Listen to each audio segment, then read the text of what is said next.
আমি সিদ্ধান্ত নিয়েছি আমার আসনের সবথেকে সৎ এবং যোগ্য প্রার্থীকে আমার ভোটটি দিব।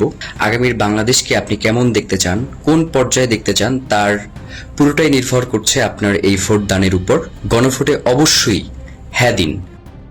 আসসালামু আলাইকুম, আমি আব্দুল্লাল জাবের। আগামীকাল 12 তারিখ অনুষ্ঠিতব্য ত্রয়োদশ জাতীয় সংসদ নির্বাচনে ঢাকা 8 আসনের একজন ভোটার। আমি সিদ্ধান্ত নিয়েছি আমার আসনের সবথেকে সৎ এবং যোগ্য প্রার্থীকে আমার ভোটটি দিব। ভোট শুধু একদিনের জন্য নয়, আগামীর বাংলাদেশকে আপনি কেমন দেখতে চান, কোন পর্যায়ে দেখতে চান, তার পুরোটাই নির্ভর করছে আপনার এই ভোট দানের উপর। সুতরাং আপনার ভোটটি অবশ্যই আপনার আসনের সবথেকে সৎ এবং যোগ্য প্রার্থীকে দিন। গণভোটে অবশ্যই হ্যাঁ দিন।